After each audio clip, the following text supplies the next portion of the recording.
आज हम जानेंगे जैन धर्म के शास्त्रों के आधार पर क्या जैन धर्म के तीर्थंकर गोचरी भिक्षा या आहारचर्या के लिए स्वयं जाते हैं या नहीं।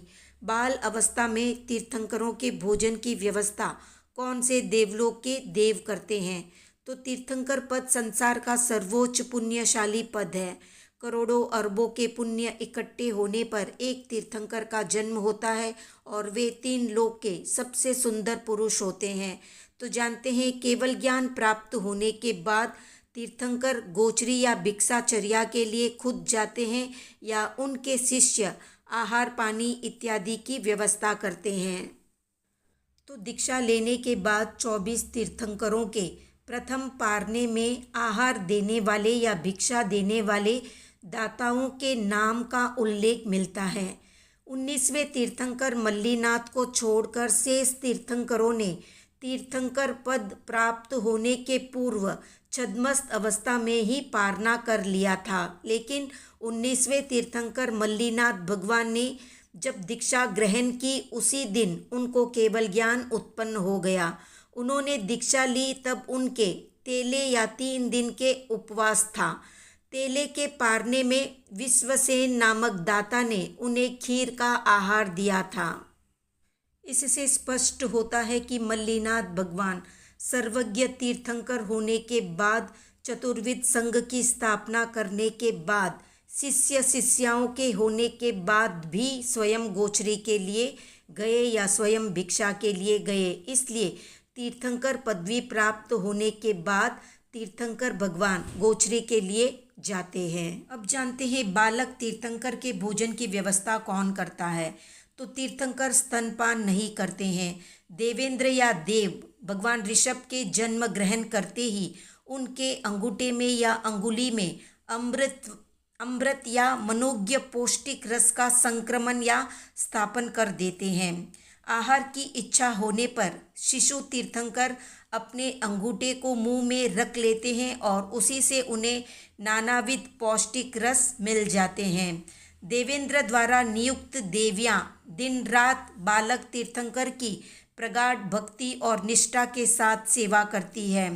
अब जानते हैं बालक तीर्थंकर के भोजन की व्यवस्था कौन करता है। तो तीर्थंकर स्तनपान नहीं करते हैं। देवेंद्र या देव भगवान ऋषभ के जन्म ग्रहण करते ही उनके अंगूठे में या अंगुली में अमृत या मनोज्ञ पौष्टिक रस का संक्रमण या स्थापन कर देते हैं। आहार की इच्छा होने पर शिशु तीर्थंकर अपने अंगूठे को मुंह में रख लेते हैं और उसी से उन्हें नानाविध पौष्टिक रस मिल जाते हैं। देवेंद्र द्वारा नियुक्त देवियां दिन रात बालक तीर्थंकर की प्रगाढ़ भक्ति और निष्ठा के साथ सेवा करती है। भगवान ऋषभ की दीक्षा होने से पूर्व तक उनके संपूर्ण गृहस्थ जीवन काल में देवों द्वारा लाए गए देवकुरु और उत्तर कुरु क्षेत्रों के फलों का आहार भगवान करते थे और क्षीर सागर के जल का वे पानी पीते थे। अब जानते हैं तीर्थंकरों के कितने अतिशय या विशेषताएं होती हैं। तो तीर्थंकर भगवान के 34 अतिशय होते हैं। जैसे तीर्थंकरों के केस नख इत्यादि नहीं बढ़ते हैं। उनका शरीर हमेशा निरोग रहता है। खून और शरीर का मांस गाय के दूध के समान सफ़ेद होता है। श्वासोश्वास में पद्म कमल के समान सुगंध आती है। उनका आहार और निहार आँखों से दृश्य नहीं होता है या अदृश्य रूप में होता है। आकाश में धर्म चक्र होता है। आकाश में छत्र और दोनों ओर चामर बींजते हैं। आकाश में पाद पीटिका युक्त उत्तम सिंहासन होता है जहाँ पर तीर्थंकर भगवान विराजमान होते हैं। आकाश में इंद्रध्वज होता है। जहाँ भगवान ठहरते हैं वहाँ पर अशोक वृक्ष प्रकट हो जाता है। तीर्थंकरों के मस्तक के पीछे एक प्रभामंडल या भामंडल होता है। विषम भूमि सम हो जाती है, कांटे उल्टे हो जाते हैं। 6 ही ऋतु अनुकूल होती है और वायु भी अनुकूल चलती है। 5 वर्ण के अचित फूल प्रकट होते हैं। अशुभ पुद्गलों का नाश होता है। सुगंधित वर्षा से भूमि सिंचित होती है। शुभ पुद्गल प्रकट होते हैं। योजनगामी वाणी ध्वनित होती है। अर्धमागधी भाषा में देशना होती है। सर्वसभा अपनी अपनी भाषा में उसे समझ लेते हैं। जन्मजात वैर और जाति वैर अपने आप शांत हो जाते हैं।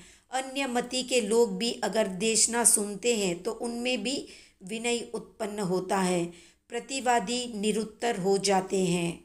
जहाँ तीर्थंकर विराजते हैं वहाँ से 25 योजन तक किसी भी प्रकार का रोग नहीं होता और न ही महामारी फैलती है, न ही उपद्रव होता है। न अति बारिश होती है और न ही कम बारिश होती है। दुष्काल नहीं पड़ता और जो भी उपद्रव पहले उत्पन्न हो चुके हैं वे भी शांत हो जाते हैं। तो इन 34 अतिशयों में पहले के 4 अतिशय जन्म से होते हैं, 11 अतिशय केवल ज्ञान उत्पन्न होने के बाद प्रकट होते हैं और 19 अतिशय देवों के द्वारा किए जाते हैं।